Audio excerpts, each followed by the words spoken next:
All right. On the record now in the 53rd Circuit Court for the County of Sheboygan, we are providing public access both in the courtroom and also online. We have one case up this afternoon for evidentiary hearing.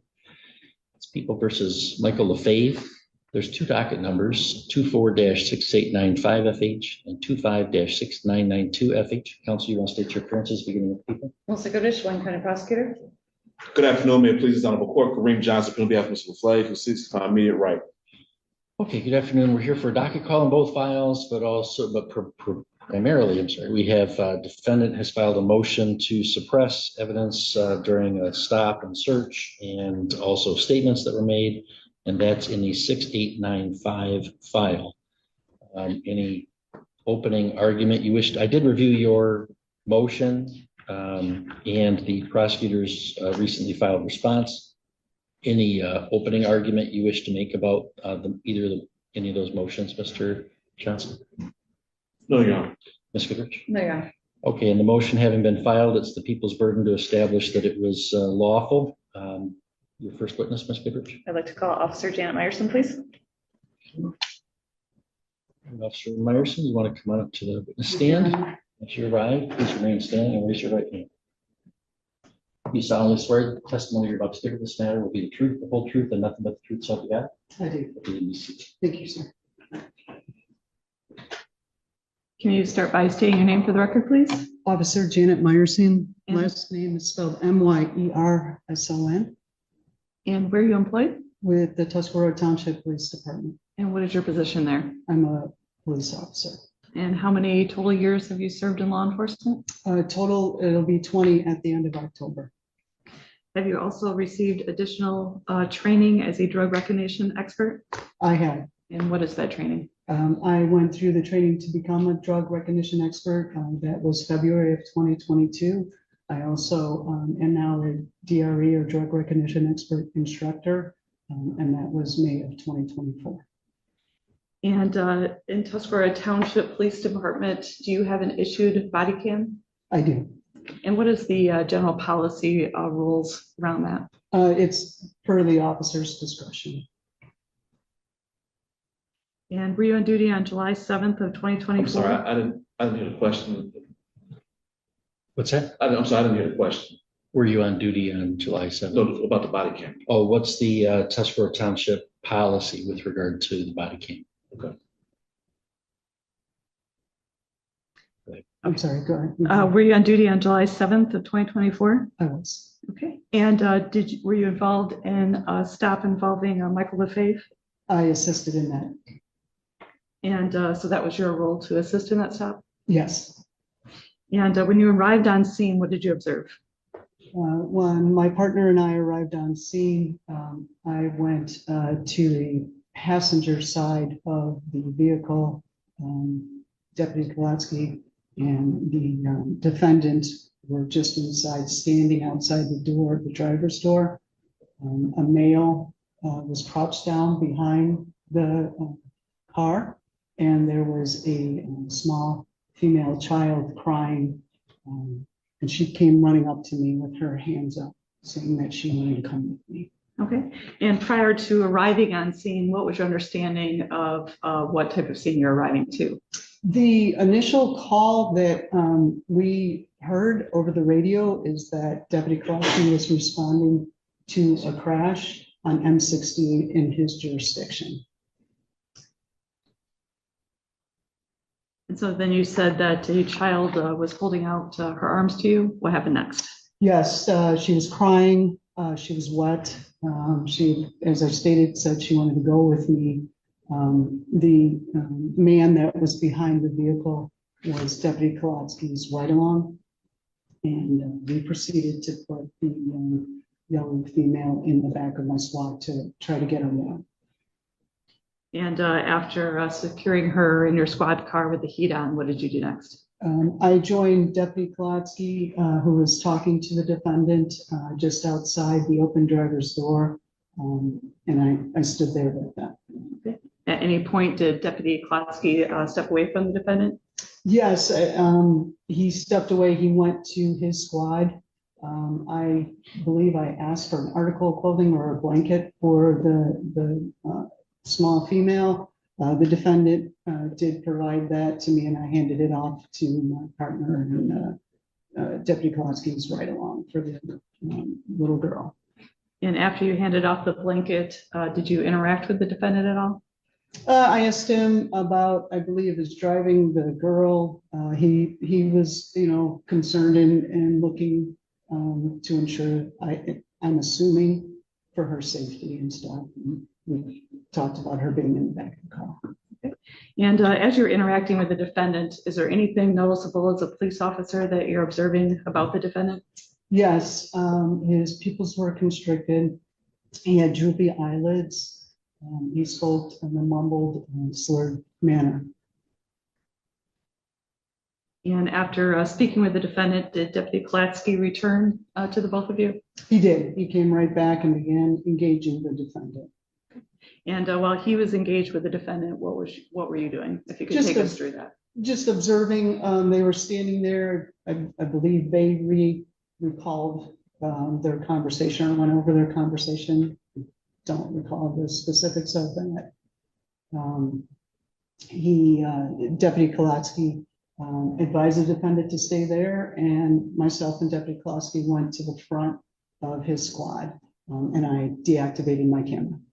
And why did you deactivate your camera at that time? It was a private conversation between myself and Deputy Kolotsky to talk about the observations, what was happening.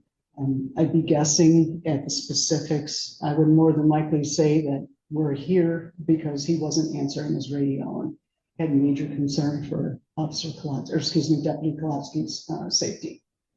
And was there a point in time where you turned your camera back on?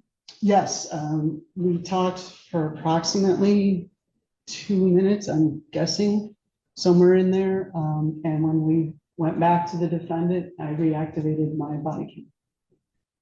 And when you went back to the defendant, what action did you take?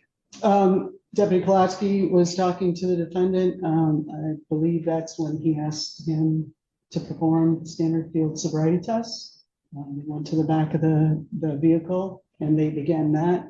And I started looking through the windows of the vehicle, plain view, into the back seat areas where I started.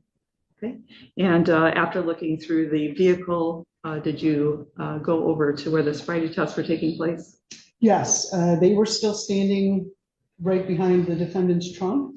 I believe Deputy Kolotsky was just finishing the vertical nystagmus. He then administered the lack of convergence. I happened to step directly behind Deputy Kolotsky and observed the results of that test that he administered. And then he continued with the standard field sobriety test. And after observing the sobriety test and going through that, what did you do after that? Deputy Kolotsky went to his vehicle. He returned. There was some conversation with the defendant between him and Deputy Kolotsky and the defendant, excuse me. And he told the defendant to stay by his vehicle. We went and stepped back by the back of, we being myself and Deputy Kolotsky. Again, turning my camera off, went to the back of his squad car. Again, having a private conversation, our viewpoints, our observations, the totality of the circumstances up to that point, the field sobriety tests. And then we went back towards the defendant and I reactivated my Bodycam. Okay. And after you reactivated your Bodycam, did you observe any interactions between the defendant and Deputy Kolotsky? I went to the defendant as he was still standing behind the trunk area or the rear of the vehicle. And Deputy Kolotsky went along the passenger side. I engaged the defendant about his driving, about if he knew how he was driving. I think I also asked him about some scars that were on his arm.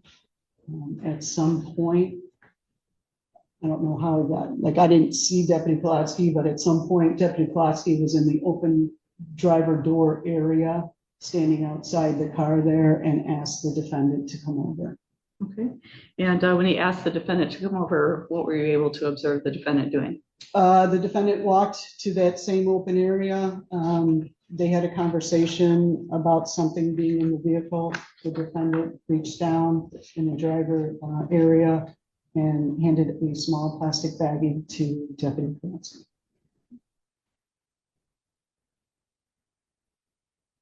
And did Deputy Klatsky show you that bag?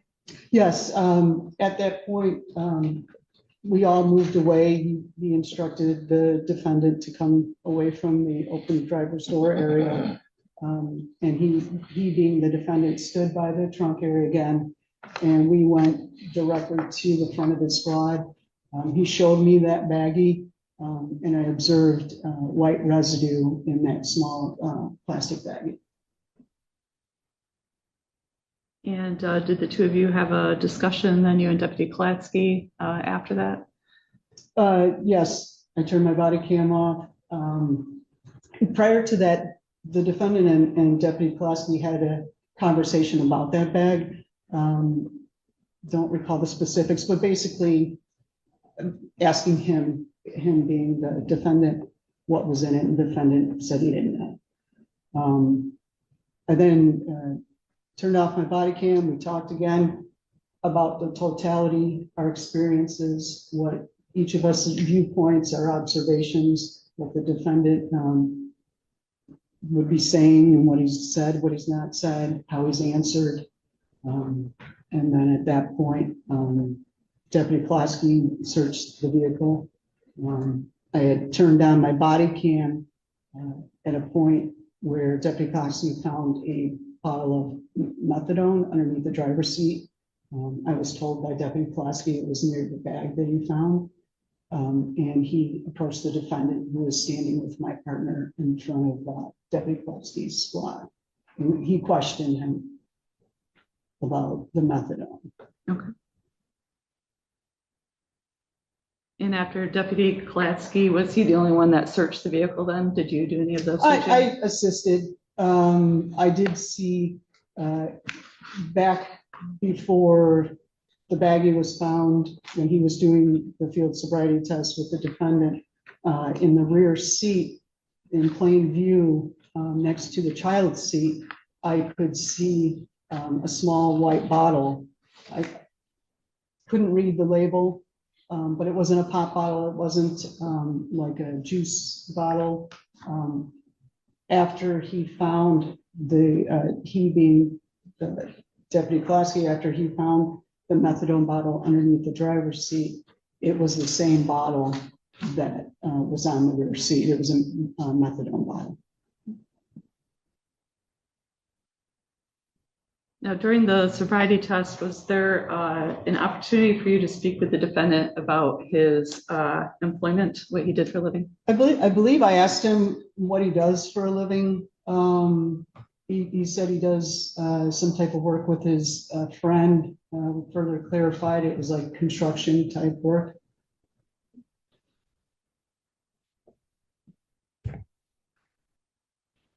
And then after the search of the vehicle was completed, what did you do?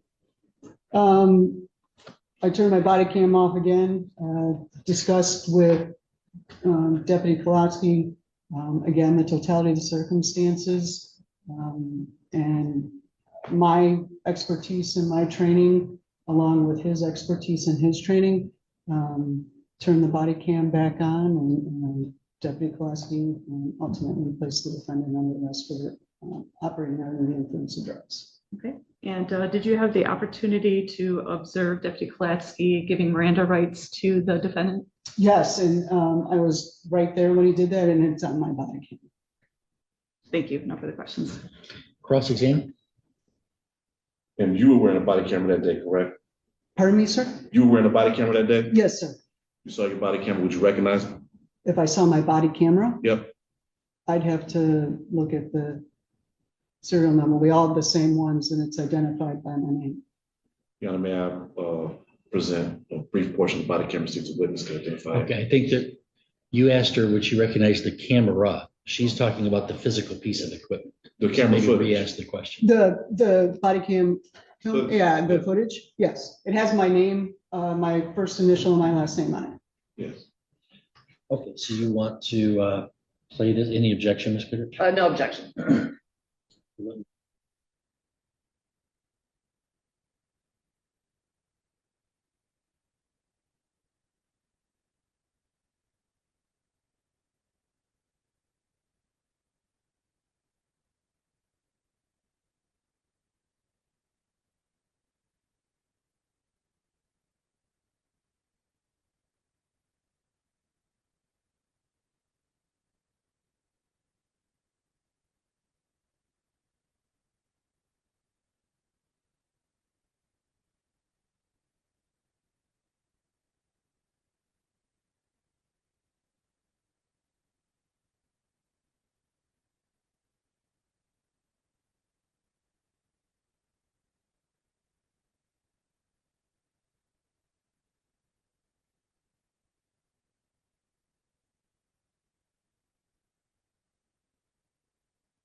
Yeah, I think what we probably ought to do is,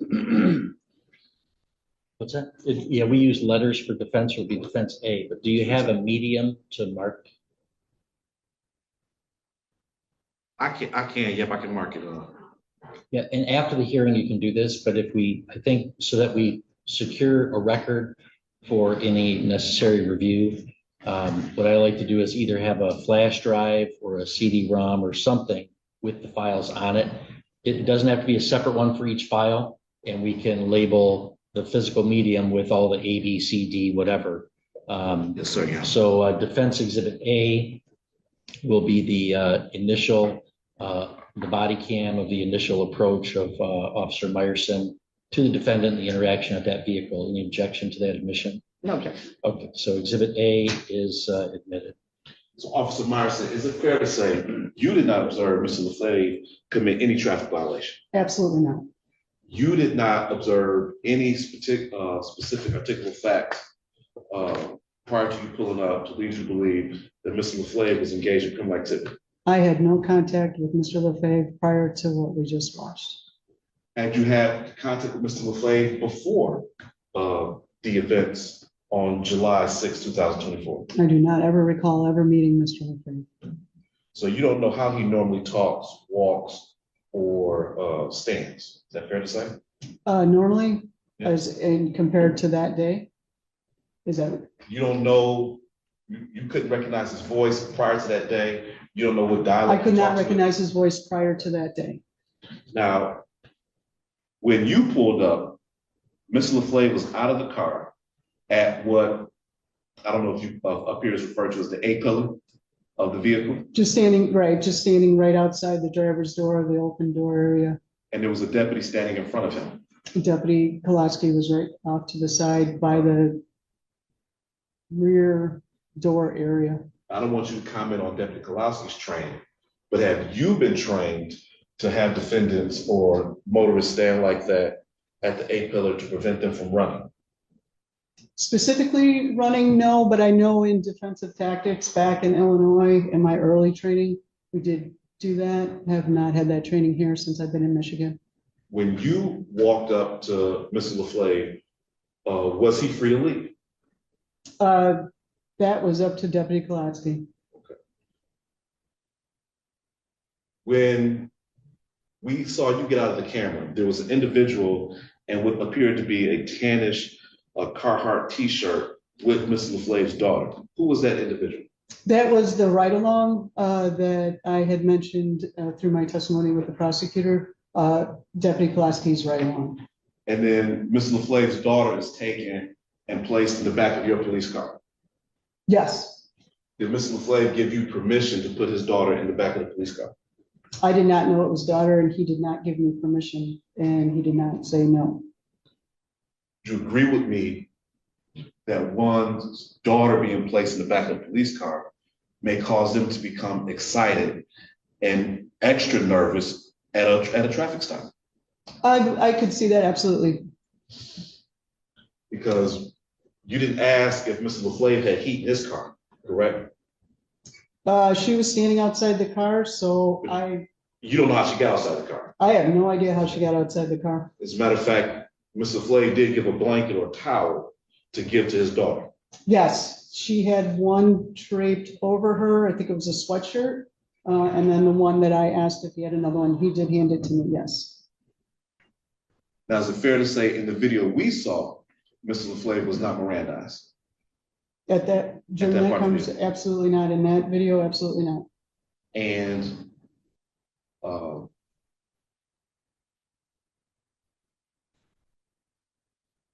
Mr. LaFave was asked questions about his driving and whether or not he had alcohol or narcotics at that point, correct? He was, yeah, during that video, absolutely. And we can see in that video several times Mr. LaFave looking back towards his daughter. Yes, and as I stated, he showed concern for her, and I think he even talked to her. You indicated that he appeared to have slurred speech. Mumbled, Slurred speech, droopy eyes, and constricted So pupils. is your opinion in the video that we just saw, Mr. Flav had slurred speech and was mumbling? My opinion, absolutely. It's your opinion in the video we just watched, he had dilated pupils and I droopy did not eyes, say dilated pupils, I said constricted pupils. constricted pupils? Yeah, I'd like to play a second video of defense exhibit B. Okay, let's, any objection, Ms. Goodrich? No objection. I believe.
Objection to admission of B. No objection. And these appear to be, and are they going to continue to be in chronological time sequence? I think I've arranged them that way, and That was clearly number two, so. Yeah. Okay. All right, exhibit B is admitted as well. Go ahead. Now, ma'am, is it fair to say that nowhere in exhibit B was Mr. LaFleur Mirandized? He was not. Okay. At that point, not only was there a point where he was being still questioned in that door frame, that 8-pillar, you joined in on the questioning as well, correct? I believe I joined in talking to him and everything. Yeah, I spoke to him, absolutely. You questioned it. You asked him about marijuana. No, when he was behind the trunk, after he got done, finished with the lack of convergence and based on my observations and my training, I asked him if he smoked pot. You told him you didn't care, I didn't care. I said it was legal. but that was very important to you in terms of your investigation, correct? I'm confused which part. Operating a motor vehicle while under the influence of marijuana would be a crime, Impairment, correct? correct. So when you were asking that question, you were asking him questions about potential criminal activity.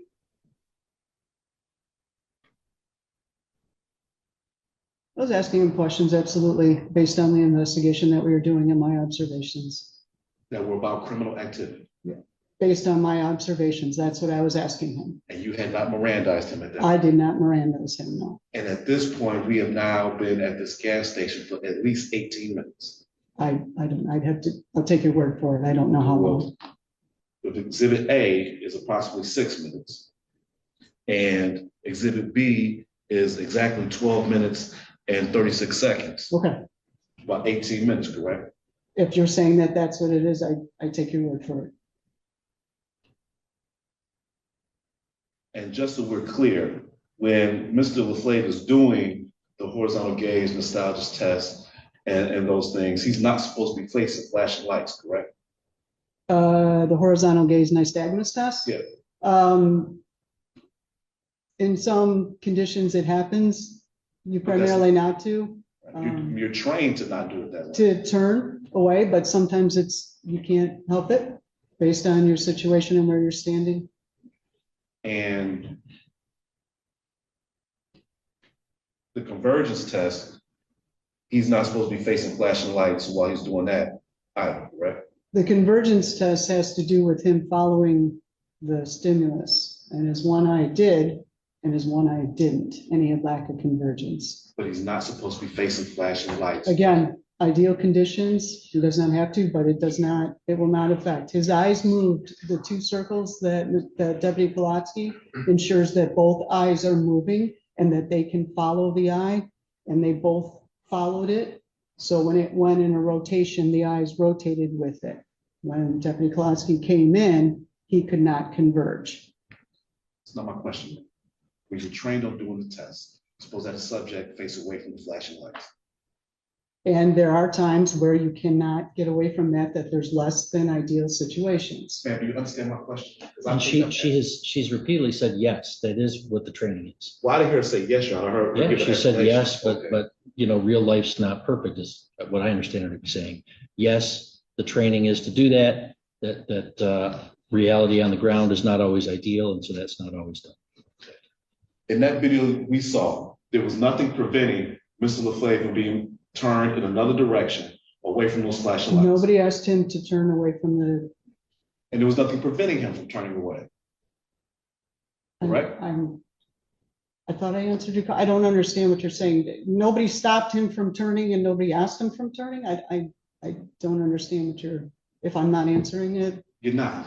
Okay, There was no obstruction or condition that would prevent any officer from placing Mr. LaFleur in an area in which he was not facing flashing lights. Deputy Kolotsky was doing the test. It was up to him to do that. You'd have to ask Deputy Kolotsky. And then I like to play what I believe is the next video sequential order. Okay.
Hours after you cut your body camera off to have a private conversation with Deputy Kolowski. Is that a question? Yes. Yeah. Agreeing with you, yes, sir. And you used the term private conversation, but the conversation was about the probable cause or lack thereof at this traffic stop, correct? The exact conversation, I couldn't tell you, but our practice as officers backing each other up, I have conversations. My conversation with him is about our training experience, what we're seeing, what the defendant's saying, the totality of the circumstances up to each point that we have those conversations. And you walk back over to the vehicle where Mr. LaFleur is still inside that door frame and he's questioned again. No, you showed that video twice. You showed the same video twice. Mr. LaFleur was brought to the back of the vehicle. He was standing at the back. Where he Yes, was sir. questioned, correct? I started talking to him, yes, about the driving and did he know about it? Did he know? And those questions were regarding potential reckless driving. Based on what an RP said to Deputy Kolowski. And reckless driving could potentially be a criminal offense. Absolutely, sir. Mr. LaFleur still was not Mirandized at that point. Absolutely, he was not Mirandized. Okay. At any part of your conversation, did you talk to Deputy Kowalski about going inside Mr. LaFleur's vehicle? I don't recall exactly what we said. We could have. I would be making it up, sir. We talked about everything up to that point. Did you see Deputy Kowalski go inside Mr. LaFleur's vehicle on the body camera we just watched? I watched the body camera. On the body camera, I could see it, not inside the vehicle. I see him going from the passenger side around to the front. I do not see him going inside the vehicle. You know, may I replay a portion of the video?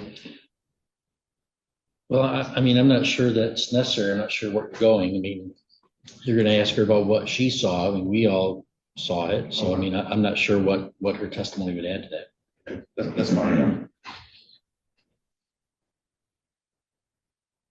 Mr. LaFleur is called back over to the door frame of the car at some point in this video, correct? Correct. He's questioned by Deputy Kowalski about something in the car. Yes. He's not read his Miranda rights at that point. He has not read his Miranda rights at that point. Then he's brought back to the front of the police vehicle. I think he was brought back to the area in between the two cars, away from the open door. And he's questioned about this bag again and potential narcotics. Yes, sir. He has not been Mirandized at this point. He has not been Mirandized. Did you learn during the course of the investigation that Mr. LaFleur's license was in fact valid on that day? I don't know if I ever learned that. Okay. I know he didn't have his driver's license on his person. Right. So you understood that part, but did Deputy Kowalski ever tell you that, hey, I ran his name and his license is valid, although he doesn't have it on his person? I don't recall. I don't recall talking about his driving status. Do you have any information that the vehicle was not properly registered or insured? No, from my understanding that when he walked, Deputy Kolowski walked away the first time and he had documents in his hand, that those were the insurance and the registration were in his hand, but not the defendant's driver's license. And is it fair to say at this point, well, never mind, yeah. I'd like to play, but I believe. So that was the third one would have been, you're going to mark it as C. Yes, sir, yeah. Any objection to C being attended? No objection. And then you're playing a fourth video portion. That'll be exhibit D. Yes, sir, yeah. Go ahead.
Mr. LaFleur Mirandized, correct? No, he was not.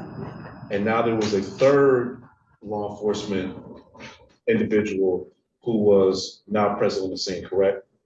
No, that's my partner that rode with me. Okay. And all three of you were present when Deputy Kowalski was questioning him about the methadone found in the car. Officer Brace, which is my partner, he was standing with the defendant when Deputy Kowalski walked from the driver's area towards him, and I followed behind him. So he had already been standing there. And Officer Brace was standing there to make sure Mr. LaFleur didn't leave. Or do anything. He had placed, Deputy Kowalski had placed the plastic baggie in his squad too. And Mr. LaFleur was not Mirandized before he was asking questions about that methadone. He was not.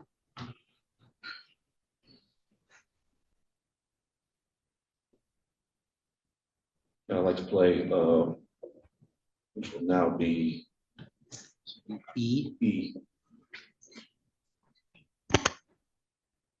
And I don't plan on playing the entirety of this video, Your Honor. Car parts.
Hang on, we gotta push some buttons to make sure our tech is going like that.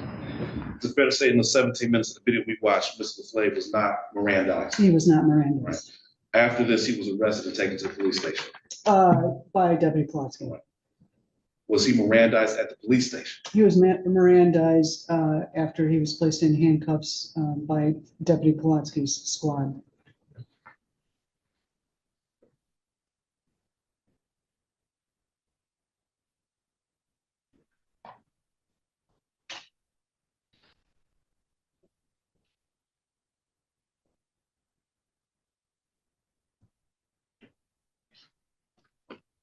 And then at the police station, he was taken through the drug recognition test. The evaluation you're talking about? Yes. Yes. Right. No further question, yeah. Any of the direct? Yes. Strangely, Deputy Klatsky gave him Miranda right after he stopped the video. So we need to see that part, right? It's, yeah. Yeah. He's Just going to close be after that. not too much more. Now, initially, you were asked by Mr. Johnson that you didn't know Mr. LaFave before this, so that you didn't know how he talked, walked, or stood. Is that typical in your personal experience as a law enforcement officer, that you don't know prior to the stop how people talk, walk, or stand? Prior to my contact with him, absolutely. I think maybe once I knew someone. Okay. Maybe on my hand I could count in my 20 years I knew somebody. But yes, I don't have prior knowledge. Okay, so that wasn't an unusual situation at that time. No. And Mr. LaFave's daughter had actually reached out her arms and approached you to be picked up. Yeah, when she was crying, the volume was extremely loud and it was vibrating the speaker. But she was crying and she's saying that she wanted to go with me. And then as we moved further down the car, she reached up as I think I almost like stopped. So she had a chance to reach her arms up. Okay. And it looked like she actually asked you to like sit with her, but you had to go get the blanket. Yeah, she wanted me to stay with her. And I had Deputy Pulaski's right along and my partner initially stand with her, or excuse me, with her. And Mr. LaFave did provide you a blanket for her, but that was after you asked him to. Yes. So you asked him to provide a blanket. He reached over into his car, he grabbed a blanket and he handed it to you. Yes. Or what I thought was a blanket. I don't even know what it was. Okay. Did Mr. LaFave ever ask you to stop or return his daughter to the vehicle? No.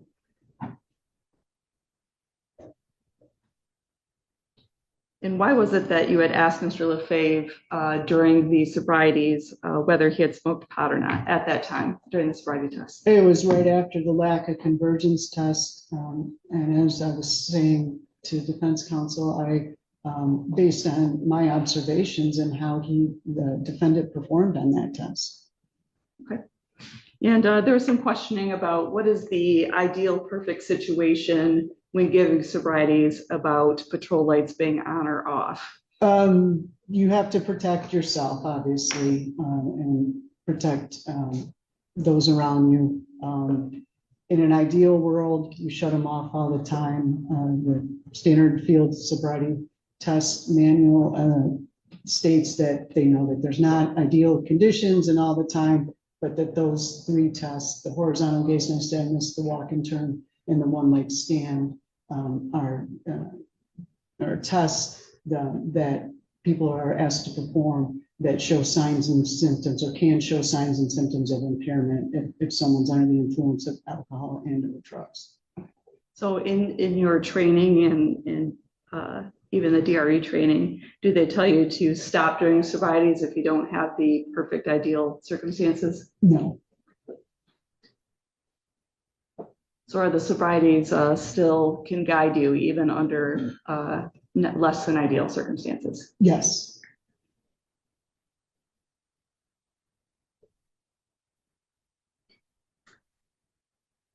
Now, where do you wear your body camera? On my exterior vest, it's clipped probably right in line with the pockets. So at some points you can see that if I stand up to something, an obstruction can block it. So it's probably like mid-chest. Okay. So as a person, what you're seeing is not the same thing that your body camera is showing. Correct. It's a different angle, a different height. Okay. And based on your recollection of what you personally saw as the assisting police officer that day, did you personally see Deputy Klatsky get in the vehicle before asking Mr. Lefebvre to retrieve the baggie? I did not see Deputy Pulaski go in the vehicle.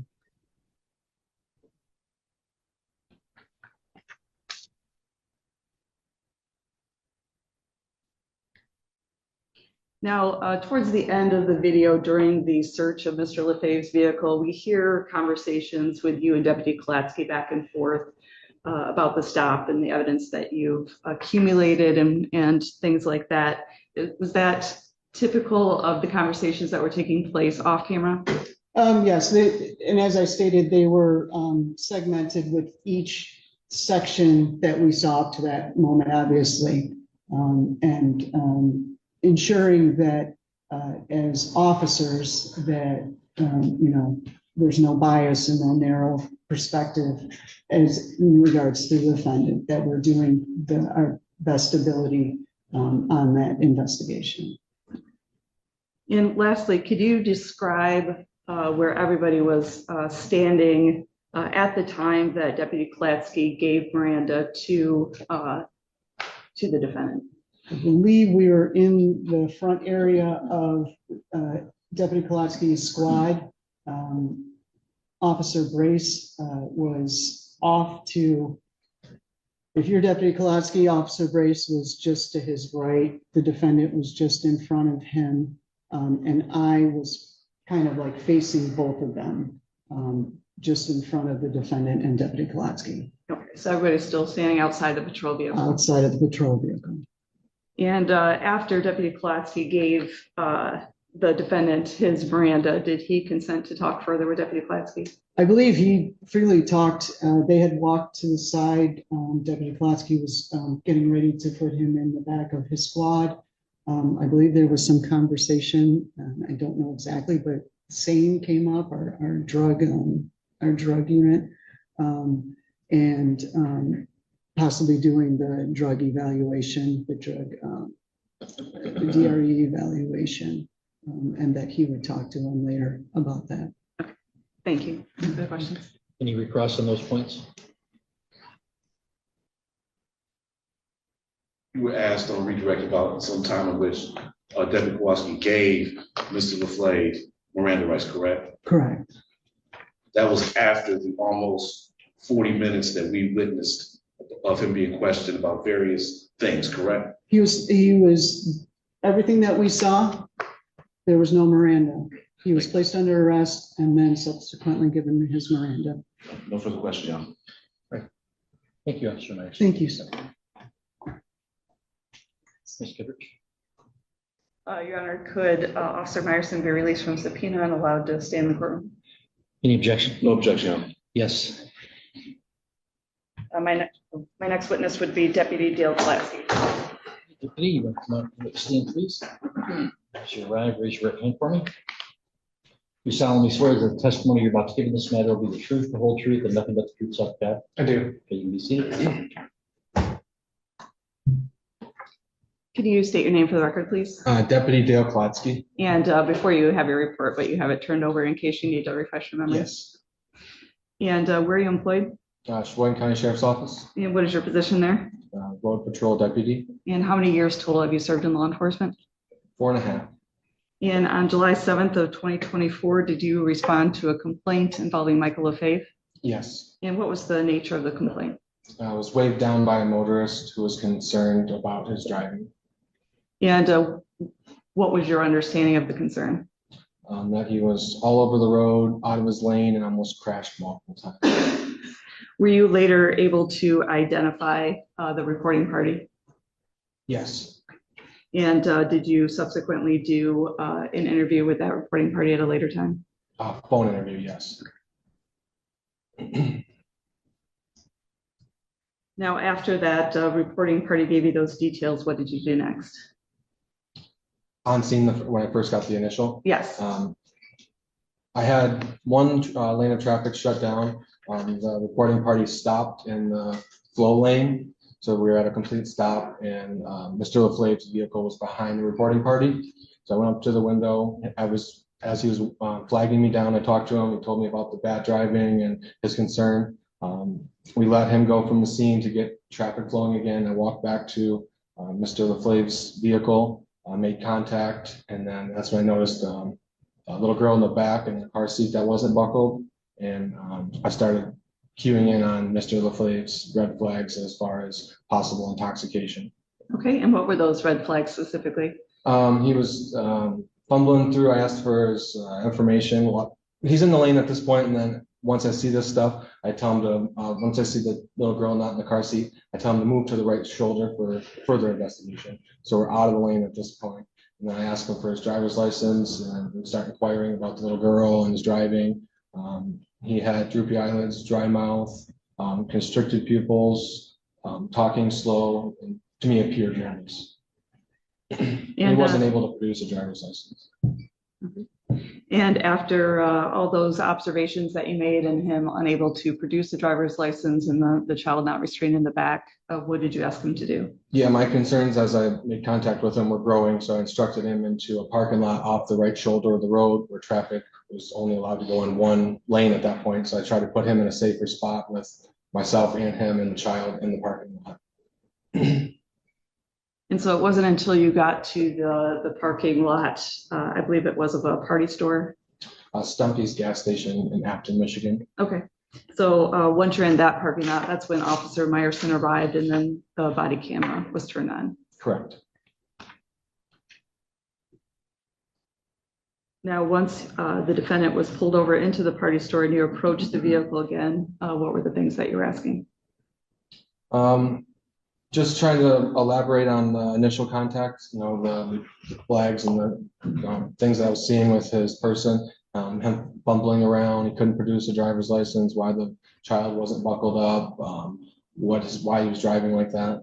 Okay, and did you ask him to provide you any further documentation beyond the driver's license? Insurance and registration. And was he able to produce those right away? No, he fumbled through them as if he wasn't actually looking at them, he was just shuffling. And then I think, as you see in the body camera, I actually take the whole stack from him and find what I actually was requesting. Now, once you grab that and find that from him, where is he at that point? Standing in the open doorway near like the hinges of his vehicle. Okay. And where's the child? When I asked Mr. LaFlave to exit the vehicle, she actually exited the vehicle as well. Screaming and crying, and came at me with her hands up. And I didn't know if she belonged with Mr. LaFlave or what was going on. So I removed her to the back of the car and checked to make sure she was okay, and if she actually belonged with Mr. LaFlave, which she acknowledged that was her father. Okay. And once you completed that, who stayed with the child?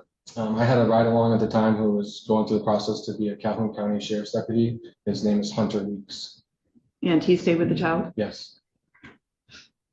And so he's the one that we see with the child at the time that Officer Meyerson arrives? Yes, in the Carhartt shirt.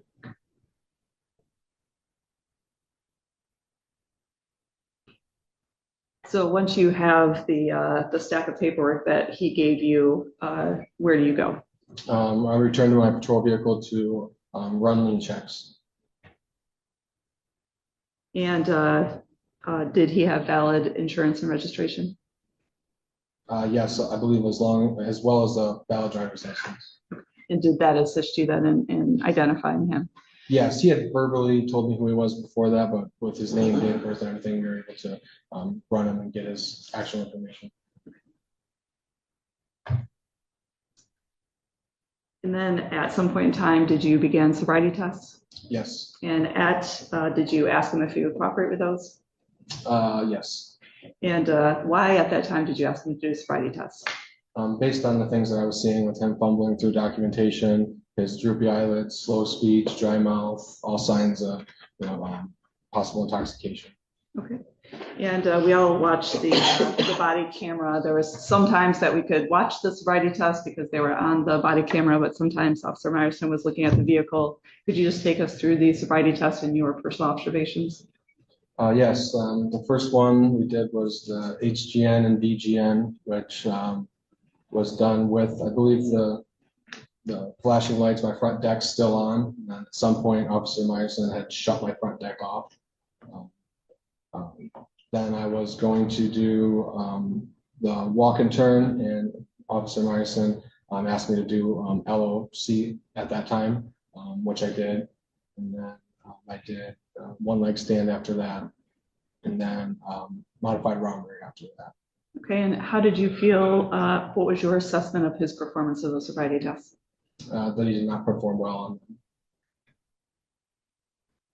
Now, after you concluded the sobriety test, what did you do next?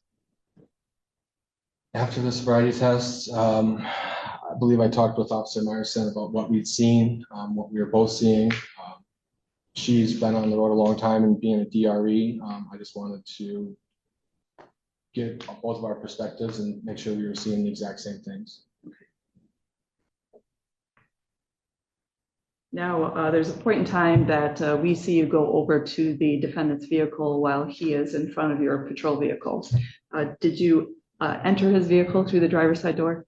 Well, I looked through the door. As you can see in the video, like after you see me lean down, I stand back up. I didn't go into the vehicle, and that's why I asked him to come over and get it. I saw something from outside the plane of the door. So I asked him to come get it because I didn't want to reach in and get it myself, but it looked like a bag. And then I got closer and it looked like it had residue. So that's why I asked him to come over and get it. And did you ever adjust the door or adjust anything in the car before you had asked him to come over and retrieve the baggie? No. Now you can see it from standing up. I just knelt down to get closer to see if I could see residue in it because I'd seen another small plastic bag on the passenger side. And I just wanted to get a better, closer look to it, but I never went past the plane of the door itself. Otherwise, I would have saw the methadone that was under there too, which I didn't see. Right. Thank you. And then once you found the bag with given by Michael Lefebvre, the bag with the white residue, what action did you take next? Inspected it and again spoke with Officer Meyerson on scene to try to make the best decision that we could based on training experience and what we were seeing. Okay. And did you search the vehicle next? Yes, at that point it was determined we were going to search the vehicle. Okay. And why did you make that decision at that time? Off of what evidence? The white residue in a small Ziploc bag, consistent with what drugs would be found in. Okay.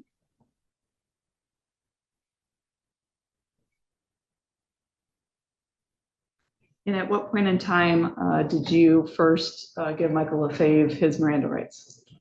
After the search of the vehicle, after everything, meeting with my partners, deciding that he was going to be placed under arrest and putting him in handcuffs, then he was read Miranda. Okay. And how long would you say after Mr. Johnson stopped the videos did you give Mr. Lefebvre Miranda? An exact time, I'm not sure. You'd have to play it, but it's not super far. Couple minutes maybe, but that's just a guess. You'd have to hit play on his video and see it. Okay. And what was the defendant's response after you gave him the Miranda? Again, you'd have to play the exact video. I don't know exactly what he said, but I know that he agreed to talk with us, and I believe he even insinuated that he wanted to do something to mitigate the charges or get out of them. Again, you'd have to verbatim play the video. Thank you. You also, it wasn't on the video, but did you give Mr. Lefebvre an opportunity to have somebody come pick up the child so that Child Protective Services or somebody didn't have to come get the child? Yes, we decided that we would contact somebody to get the vehicle possibly and the child more so. But then it turned out the person coming was the registered owner of the vehicle, so we decided to turn the vehicle over to them. And how long approximately did it take for everyone to wait for that person to arrive? Just a guess without looking at radio traffic times or stamps, 20 minutes maybe, 15 to 20 minutes. I believe she came from on the way, so not super far. And you didn't leave the scene with the defendant until that occurred. Correct. And you ended up turning over the vehicle that you had searched to her. Yes. By policy, would you have been able to turn over that vehicle without doing a preliminary search? An inventory? So, Yes. Yes, an inventory of the vehicle for any further hazardous items. Thank you. No further questions. Cross 16. So you acknowledge during the entire close to 40 minutes of interaction that we saw in court, you had not Mirandized Mr. LaFleur. Yes, sir. Okay. And then you acknowledge that you didn't see Mr. LaFleur commit a traffic violation. Correct. It was reported to you. Correct. Have you been trained on the Sheboygan County Sheriff's Department policy on when you can conduct a traffic stop? Yes. Okay, and I assume you went to the police academy Yes. and you received training on that as well. Yes. Now, what is the Sheboygan County Sheriff's Department policy on when you can conduct a traffic stop? When you see a violation. And you didn't see a violation. When I walked up to the car to make contact based on the reporting party's information, I witnessed the small child not buckled in the car seat. But correct me if I'm wrong, you'd already signaled to Mr. LaFleur to stop when you walked over to the car. No, I walked up to the car just to make contact because he was already stopped behind the RP's car, which was stopped in the only lane of traffic. So he was stopped already. I just walked up to the window. So you walked up to the window, and then what happened? I witnessed the small child in the back seat screaming, crying, unbuckled, and I made contact with the driver. It all happened at once. I could see the small child because I could see him. So I thought that the reporting party drove off after you walked around his car. Yep, I made contact at theirs. He was stopped behind the reporting party as he was driving off. Your client was still stopped, and I walked up to his, and he was coming at me. I walked up to his driver's window. Right, he was coming at you, meaning At like a half mile an hour. Yeah, he was pulling up to me.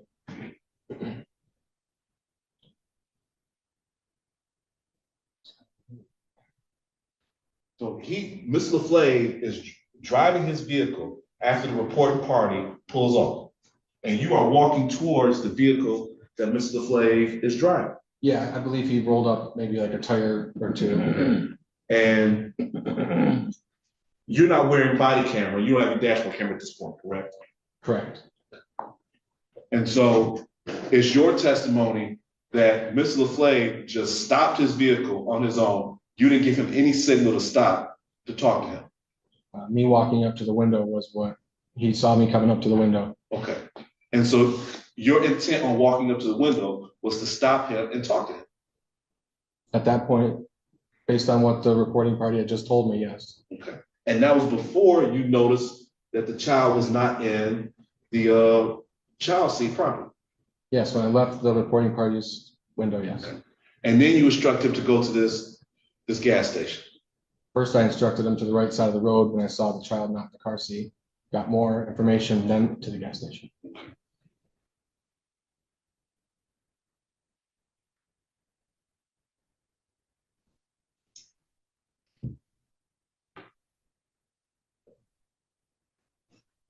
Now you indicated that you gave Miranda once you placed Mr. LaFleur under arrest. Correct? After he was in handcuffs, yes. Yeah. Were you not trained that Miranda is to be given whenever an individual is in custody and being interrogated? There was investigation and investigatory questioning, not interrogation. Okay, investigatory question. At the gas station, there was multiple members of law enforcement there, correct? Correct. You were investigating, at the very least, a complaint of reckless driving. Reckless driving, possible operating while intoxicated, no license on person, and an unbuckled child in the car seat at that point. And you were asking Mr. LaFleur questions relative to that investigation. Yes. And at no point was he Mirandized. No. And you did learn that his license was valid. Yes, at some point when I ran lien checks, when I go back to my patrol vehicle. Then the car was insured. Yes, I believe so, yeah. And the car was registered. Yes. So it's fair to say for the substantial majority of what we saw on the body camera, the investigation pertained to whether or not he was fit to drive that vehicle, and whether or not he was in possession of illegal narcotics. To drive the vehicle was the main part, based on my first two contacts with him. And one of those contacts, you indicated he had a dry mouth. How did you ascertain he had a dry mouth? Just while he's talking, you could see that he's got like a little bit of foam in the corner of his mouth, or just dry, slurred, mumbled speech. And in your opinion, what we saw on that video was him having slurred, mumbled speech? Yeah, it was like drawn out, long. And that heightened your suspicion that a crime was afoot? That he possibly could have been under the influence of something, correct?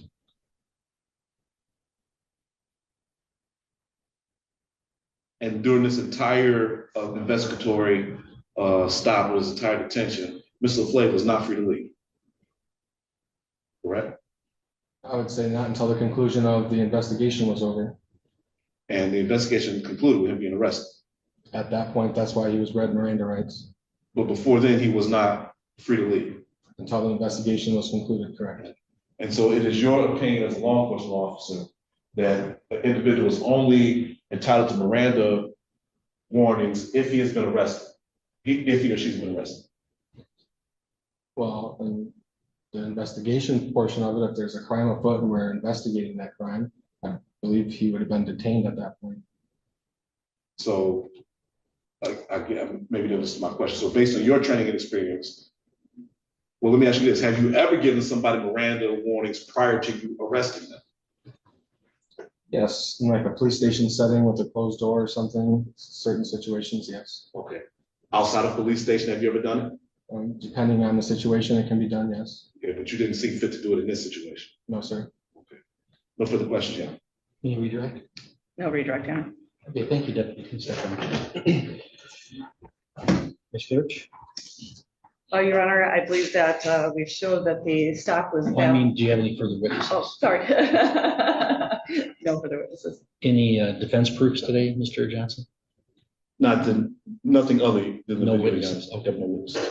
All right, and just so we have a clear record, I think we have defense exhibits A through E as 5 different chronologically sequential portions of the body cam. Ms. Goodrich, the objection to the admission of those exhibits? No objection. Should we indicate the time that the E was stopped, because that was the only one not played in its entirety? I guess I'll just say it was stopped immediately before the decision was made to arrest the defendant. Does that sound accurate, Mr. LaFave? Or I'm sorry, Mr. Johnson? Yes, Your Honor, and I can give the exact time frame. It was stopped, I believe it with 10 minutes and about 5 seconds left to go. The Deputy Kowalski was going through the wild on top of the car. Okay, thank you. And then, Mr. Johnson, would you be able to later submit to the clerk of the court some kind of physical media that would contain those 5 exhibits? And then we can label that physical media with a sticker that says A through E. And then it's in the court file to facilitate any review that's necessary. Yes, Your Honor, I will. Okay, thank you. All right. So the burden of proof in these motions is on the prosecutor. It is your motion. So I always kind of ask, do you prefer she argue first, or you want to argue first being your motion? She can argue first. Yeah. Okay, go ahead, Ms. Goodrich. Thank you, It's Your your Honor. burden to prove that all was constitutionally kosher. Yes, and of course that we argue that, yes, it was.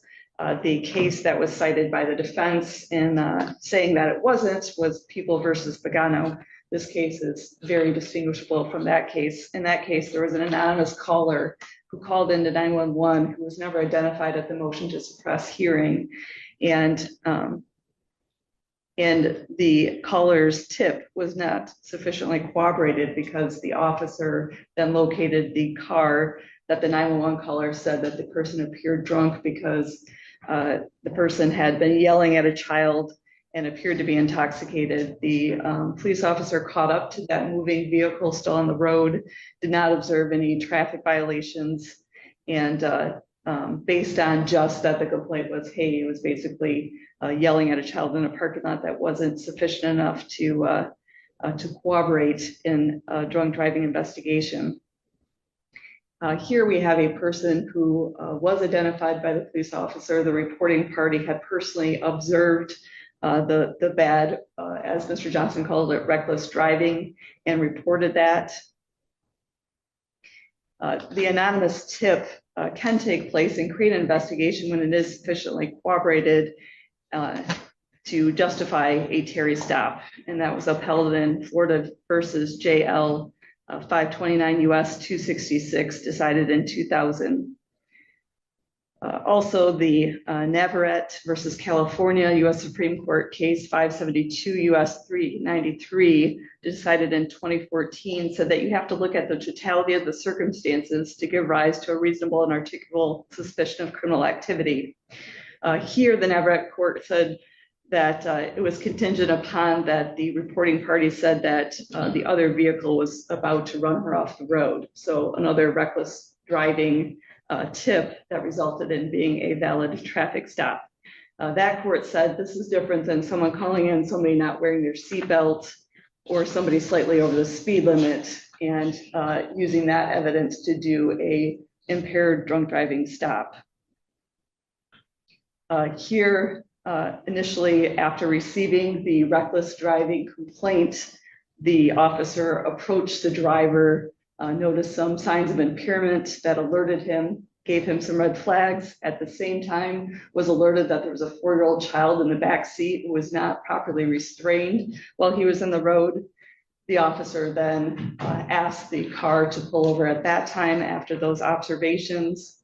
Then the driver was not able to produce a valid driver's license and give that to the officer, continued to, as the deputy testified, have other red flags for impairment. So then he moved the vehicle for safety reasons over to a parking lot, called for or had assistance arrive in that investigation, which turned from failure to properly restrain a 4-year-old to not providing a driver's license to now doing an impaired investigation. He ran the sobrieties and asked appropriate questions surrounding that. Then based on the plain view doctrine, when Officer Meyerson went around the car with a flashlight, by Deputy Klatsky was doing the sobrieties, and then Deputy Klatsky himself going around the car and then seeing the baggie with the residue in it. He had asked the defendant to retrieve the baggie with the residue, similar to when Officer Meyerson asked the defendant to retrieve a blanket and give it to the child or a clothing item, whatever that ended up being. And the defendant in both times voluntarily reached into his car and produced those items for the officers, and that was on a voluntary basis. Can I ask you, I think one of the key arguments of the defendant is, I'm sure, that from Officer Meyerson's body cam, when Deputy Klatsky is at the side of the vehicle, it may appear from the angle of the body cam, he disappears from sight. And I think the defense position is going to be that he leaned into the vehicle and that was a physical intrusion into a constitutionally protected space and therefore not a plain view search. Can you address that point? Yes, Your Honor. I think that's why we have to get into the body camera. While it can be a useful device in giving us an overview of what's happening on the scene, it is not an exact view of what officers see. It's worn lower on their body. It can be a fish eye view angle at times. It's not exactly what the human eye would see or perceive. So I would ask the court to take in consideration the angles in which that camera was faced, and that it wasn't next to Deputy Klatsky at the time. It wasn't far enough straight on to really know where he was in that vehicle. So we have to really rely on Deputy Klatsky's testimony that he knew that he's not supposed to cross that plane of the vehicle and was careful not to do so, that he didn't even touch the door or move the door in any way. He didn't touch anything in the vehicle, outside or inside the vehicle, that he simply walked over there. He was bent over and with his flashlight and looked at things, and then asked the defendant to come over and retrieve that item. So it'd be your position as a matter of law to concede that if there had been leaning way in the side of the vehicle to look all around, that would in fact be a search and not a plain view observation? Yes. Okay. All right, go ahead, continue. And Your Honor, the stop was somewhat delayed by just the evasiveness and dishonesty of the defendant. But as they gathered information from their investigatory questions, things started to make sense. Like, why are we seeing the lack of conversion in the sobriety test when he's saying, hey, I don't do anything? Why are we seeing the failure of the sobriety test when he says, hey, I'm not prescribed anything? Well, then we find out, oh yeah, he's prescribed methadone. Oh yeah, he did take some THC gummies. So the investigation is delayed by this lack of cooperation by the defendant, but yet the perseverance of the officers in having things not add up based on their training and experience continued the investigation, I believe, in a reasonable time frame to the conclusion in which Miranda was read, and he consented then to continue speaking with the officer as he was then later placed in the patrol car and taken to the jail. This was questions that were asked during a traffic stop, which there's less of an expectation of privacy or of an environment where there's a custodial interrogation, similar like Deputy Kolatsky said, where it's at a police station or in a room with the door closed, that this is an open parking lot, that the questions are being asked. And again, they're asked in a timely manner. The only time that there's a delay actually in this traffic stop is when the officers are courteous enough to say, hey, let's have this child go home with a relative rather than a stranger tonight. And they waited, I believe Deputy Kolatsky said 30 minutes for that. So I would ask the court to deny the defendant's motions. All right, thank you. Mr. Johnson? Well, Your Honor, I guess I'll start working my way backwards. I think the assertion that Miranda does not apply to traffic stops is not true. The case law, and it starts with Burkmeyer v. McCarthy, 1984 case of U.S. Supreme Court. Thurgood Marshall authored the opinion, and it says that during a routine traffic stop, Miranda rights are generally not required because the questioning does not constitute a custodial interrogation. Traffic stops, routine traffic stops, do not create sufficient pressure to impair the exercise of a person's Fifth Amendment privilege against self-incrimination. However, if the situation changes and traffic stop escalates to an arrest or a level of restraint equivalent to arrest, such instances in which the police intend to conduct further questioning that could lead to incriminating responses, they must provide the Miranda warnings. That is what I believe to be the controlling law on Miranda warnings at traffic stops. Well, that certainly is correct, that that's the law, and that then, Miranda is not required during a traffic stop or investigatory stop that's not a custodial interrogation. If then there's, an arrest, then certainly there's Miranda, which was done here.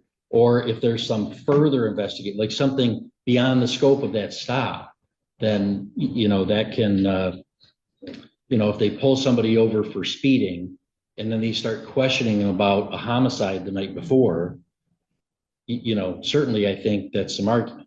But where the stop itself is for a suspicion of impaired driving, wouldn't your argument mean that every single drunk driving stop would have all sorts of constitutional violations? Because I have never seen, and I'm sure you have never seen, you've probably handled lots of drunk driving defenses. Have you ever seen an officer Mirandize somebody before they ask him about their driving or perform SFSTs?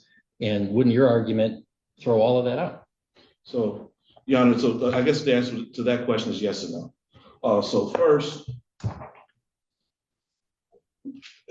when in the typical scenario, when you have one officer pulling an individual over for suspicion of drunk driving, that is exactly the Burkmeyer case, in which Justice Marshall says, at this point, the officer, it's one-on-one, it's not really coercive, and the officer's main issue is to determine whether or not the individual is in an ability to operate a motor vehicle.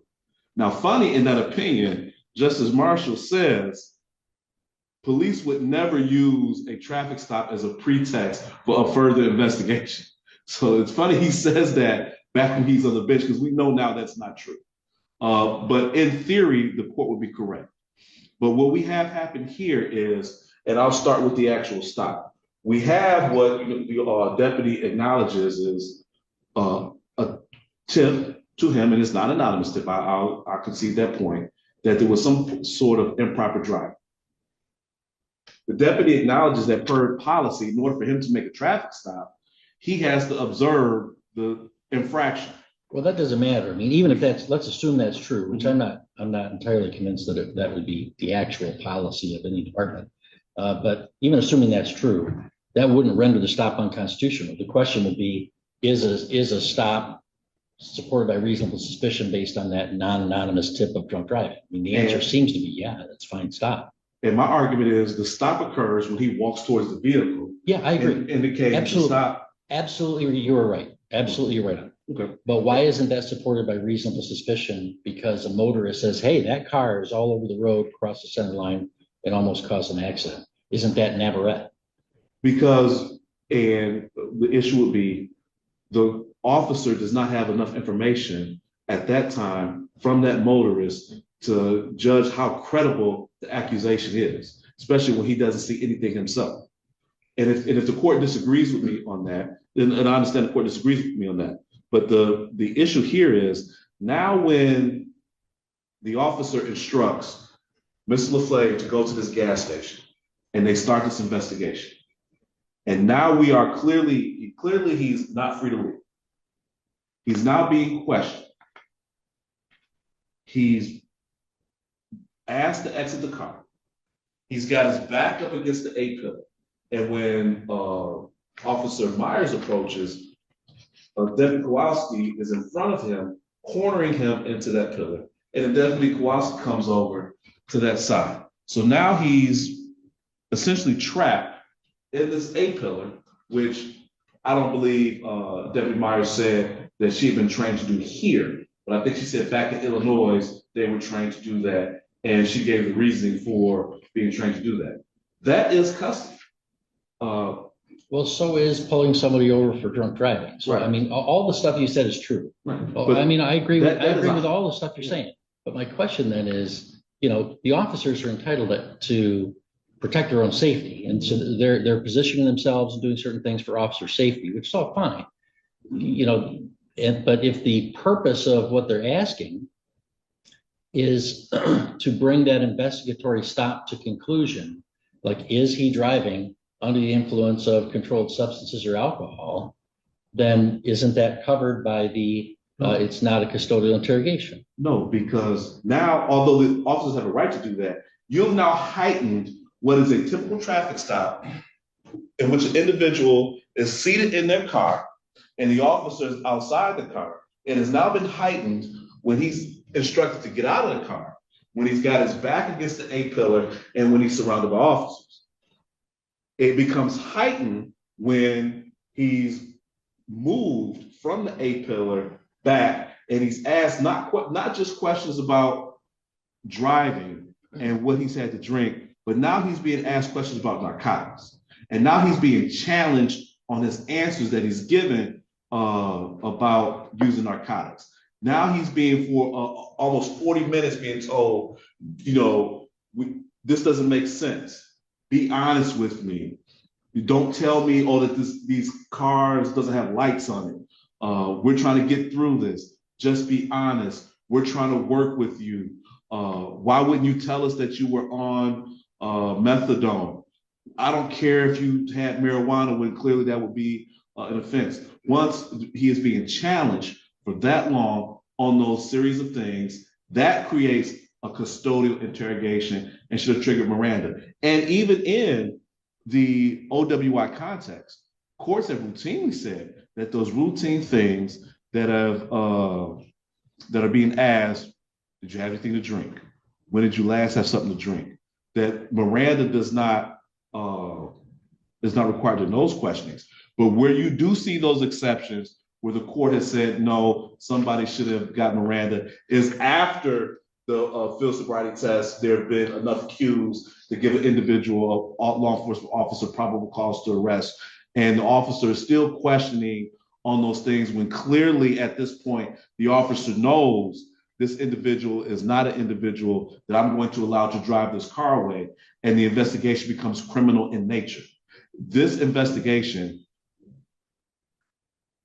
clearly after that first initial video, became criminal in nature. These officers were investigating whether or not, one, there was narcotics in the vehicle, whether or not Mr. LaFleur was under the influence of narcotics, and what, if any, blood alcohol or breath alcohol content he had, and whether or not his ability to operate that motor vehicle had been impaired by narcotics. And even if they are misdemeanors, Miranda is still entitled. The court, and I think the Court of Appeals or the state Supreme Court would back the court in saying this entire 40-minute interaction can't be Miranda-less, right?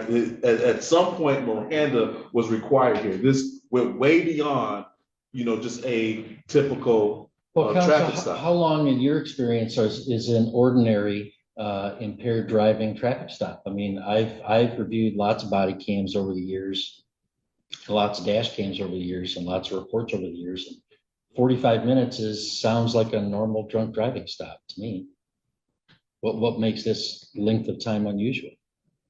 The field sobriety tests were done. Yeah, those take a while, and then PBT were done, came back zeros, and then the search of the car. Right, and that's all part of all part of that investigatory. But they're not just searching the car; they're questioning him about the use of methadone. They're questioning him about the use you're of saying marijuana. There's no way this 40 minutes can be Miranda-less, and I'm saying there's thousands of 45-minute drunk driving stops that are Miranda-less every year in the state of Michigan. When officers aren't questioning a driver about methadone and residue baggies in a vehicle, if it takes 45 minutes for me to get pulled over, 45 minutes for me to go through all my field sobriety tests, the 15-minute observation period, and all those things, and then get arrested, then So are you that would be saying, fine. is your argument then that whether Miranda is triggered or not is based upon the nature of the questions they're asking him? Like if they're asking him about his driving, that's okay,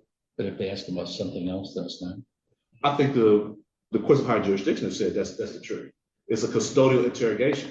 If you're asking me questions about where I'm going, where I'm coming from, if I've had anything to drink, then Miranda would not be required. But once I say no, I haven't had anything to drink. Once I, tell you where I'm going, and now you are challenging me on my answers because you don't believe me, then Miranda would be triggered. And I think that Thurgood Marshall, if he watched this interaction between Mr. LaFleur and law enforcement, would have wanted Miranda read, particularly when they start to question him about methadone gummies, and particularly a bag which they say has residue in it. And I think a court ruling to the contrary would essentially be a court saying that Miranda would never have to be given at a traffic stop. And clearly, both the U.S. Supreme Court and the Michigan State Supreme Court has said that is not true. I believe this case, the length of the detention and what the officers were not just questioning him on, challenging him to change his answer on, is what triggered Miranda, because that's what became a custodial interrogation, when they refused to accept the answers that he had given and continued to question him, get him to change his answers. That is different than me telling an officer, I had 2 beers an hour ago and I've blown a 0.2 or a 0.2, and then I get arrested. Okay, I think I've got a good handle on your argument on that point. Can you address the plain view and the car door issue? Yeah, I think he went inside the car. That was just a credibility test for me. I would concede that whether he looked inside the car or not, my client gave him the bag. I just wanted to see if he'd be honest and say, yeah, I stuck my head in it. So are you saying that your client handing in the bag means the seizure of that bag is fine? Yeah, there was no governmental action. Okay. But the You know, the government, they're not arguing attenuation and regarding the, and they didn't argue attenuation in regarding to the subsequent giving of Miranda. So I guess they're conceding that if the court agrees with me that the subsequent reading of Miranda and the subsequent statement is still fruit of the poisonous tree. And so, but yes, even if he looked inside the car, which I think he did, he didn't grab it. He didn't order my client to get it. You know, he said, "What's that?" My client reached down there and grabbed it. So we're stuck on that. Okay. All right. Anything else you want me to know to understand your position? No, Your Honor. Okay. Thank you, Mr. Johnson. Ms. Goodrich, any rebuttal argument? Yes, just to hit the arguments, the same U.S. Supreme Court that has been cited here also in Adam B. Williams, 407 U.S. 143 and page 146, decided 1972, as well as the Michigan Court of Appeals in People versus Estabrooks, 175 Mishap 532, pages 536 to 537, decided 1989, as cited in my response to the motion that the police officer's reasonable suspicion may be based on information obtained from another. I think there's some confusion here in the case cited by the defense of People versus Pagano. Just because that was an anonymous tip, that's not why that case, what the motion to suppress was granted. It was because the anonymous tip was not corroborated like it was here. Secondly, as to the timing of the Miranda versus investigatory questions, People versus Williams, as stated in my motion, guides that was Deputy Klasky's time frame and his questions reasonable in both scope and duration. And I believe that through his testimony and the body cam showed it was. Thank you. Thank you. Well, the defense has moved to suppress evidence seized and statements made during a traffic stop that resulted in charges in this case for possession of methamphetamine and impaired driving with a child in the car, and child abuse stemming from that, as well as reckless driving. There are certain sort of logical moments in time that are the pressure points on this argument. And first is the initial stop. And I do agree with the defense, and I don't think the prosecution contests this at all. And the officer didn't really contest this much, that, you know, when he first walks up to Mr. Lefebvre's vehicle that has been stopped or slowed from traffic and is slowly rolling toward him, that the officer walks up to him with the intention of engaging with him and making him stop. That's a stop. That's a traffic stop at that moment in time. A show of authority. Nobody would think they could just drive past the officer in that situation. So that's clearly a stop. Was it supported by reasonable suspicion? And in People v. Pagano, 507 Mich 26 in 2021, the Michigan Supreme Court said that an anonymous 911 call about a motorist was not sufficiently correlated to drunk driving, therefore didn't provide a reasonable suspicion for the police to later pull over the driver. In that case, the caller said, "This person was obnoxious and yelling at her kids. I think she's drunk." The officer found the car, pulled it over, and the Michigan Supreme Court said that's not enough. And again, the reason wasn't that it was an anonymous caller. The reason was that there was nothing that corroborated that the person would be drunk, just that they were loud, obnoxious, and just a conclusory statement, "I think they're drunk," is not a fact. It's a conclusion. That's totally different from the Navarrete case that both counsel, I think, have referred to. Navarrete v. California, 572 U.S. 393 in 2014. And in that case, the U.S. Supreme Court said certain driving behaviors are strongly correlated with drunk driving. Things like weaving, crossing the center line, almost causing a collision. Those are so strongly correlated with impaired driving that when they're reported to police, even by an anonymous caller, under the totality of the circumstances, that can give rise to reasonable suspicion to stop that vehicle. The officer doesn't have to wait to observe more bad driving. They've got a report of driving that would strongly correlate to a reasonable suspicion of drunk driving, or impaired driving, so they can make that stop.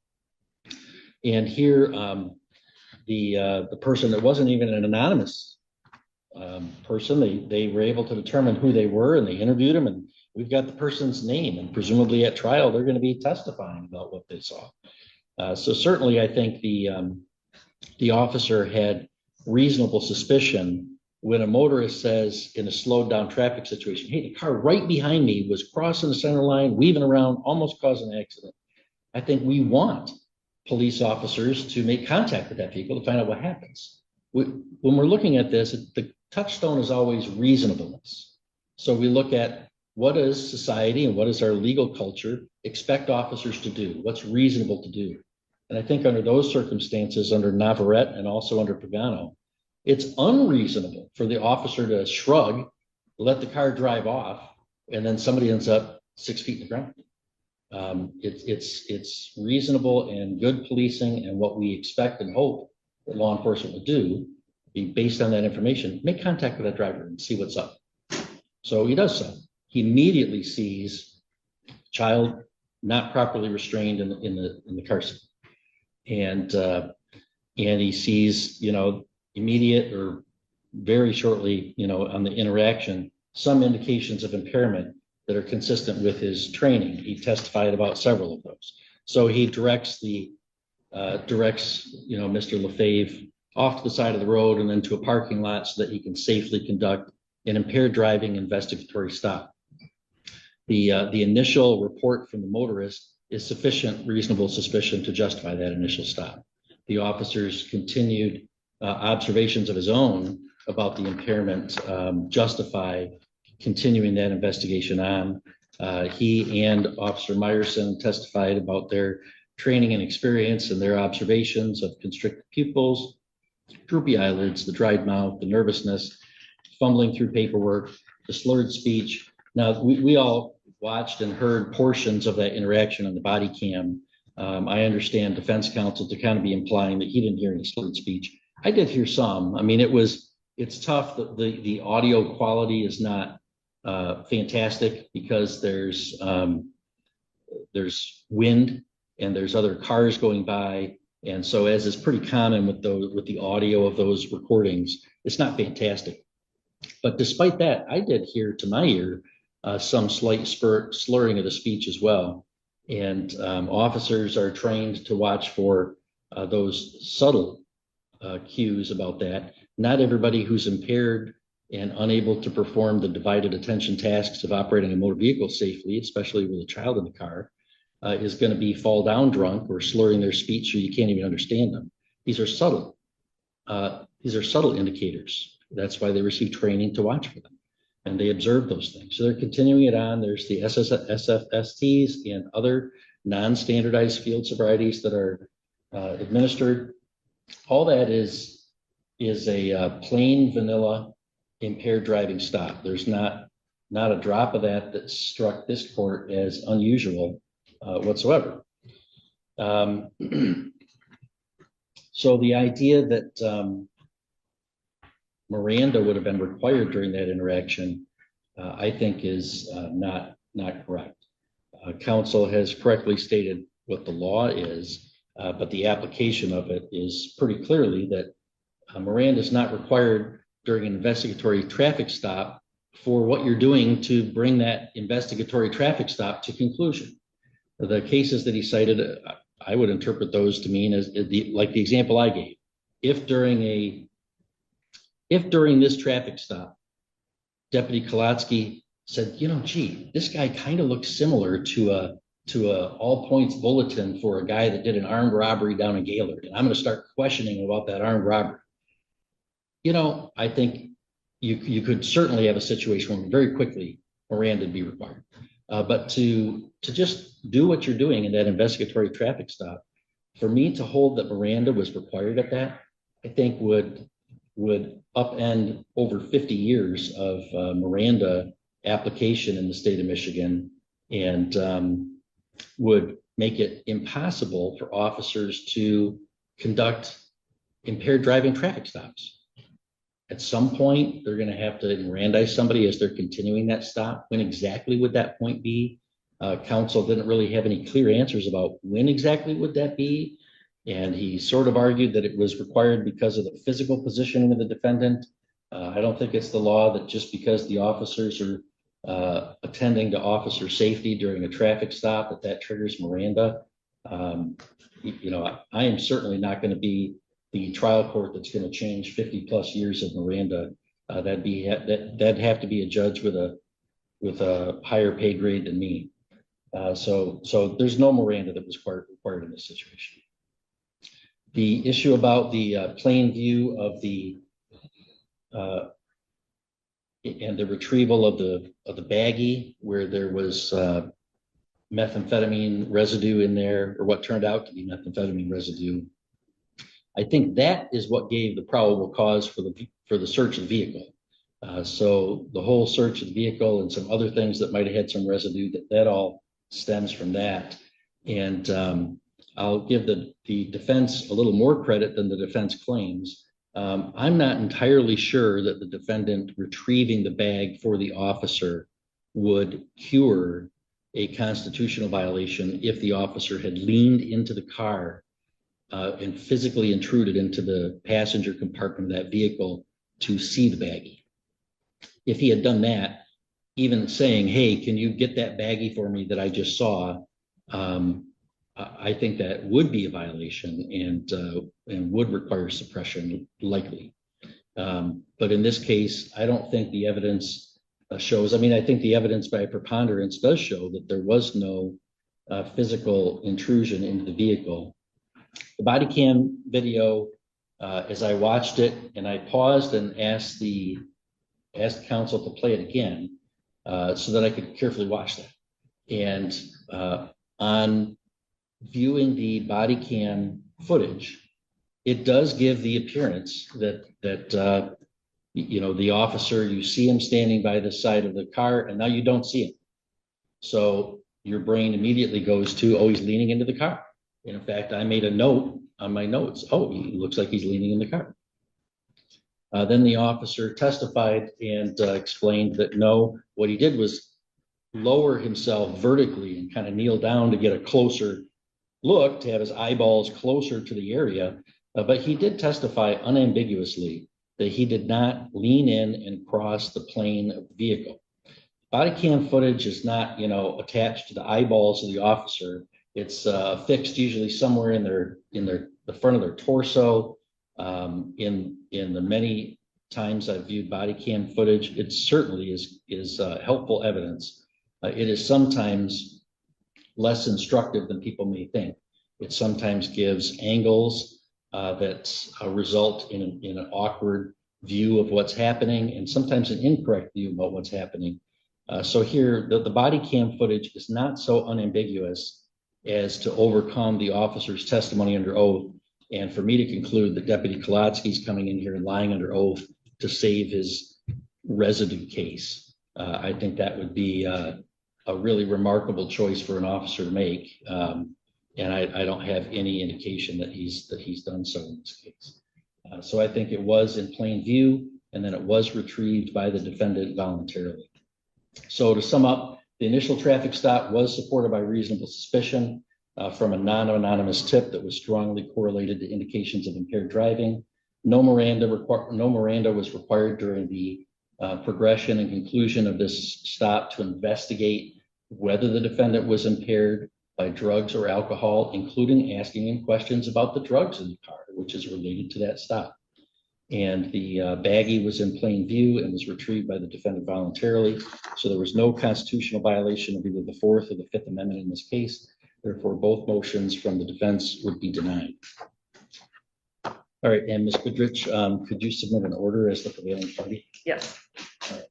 Then I imagine we're also here on a docket call just so we can keep track of the case. But I imagine then the case not resolved at this point. We should set this for further docket call, Mr. Johnson. And then you can decide whether you want interlocutory review or trial or what you want to do. Or... Yes, John, there's two cases, and I think we are going to seek interlocutory appeal on this case. However, there is another case which I guess we should just do a docket call and get a trial date. Okay. All right, well, we'll set both of these for further docket call, and then we'll talk about the timing of, which ones we're going to try and in what order. So let me Got calendar here. I think I would have a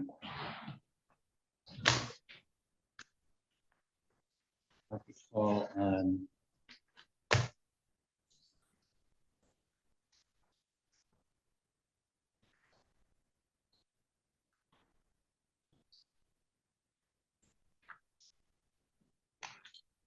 I think the July 22nd one is probably going to end up getting moved.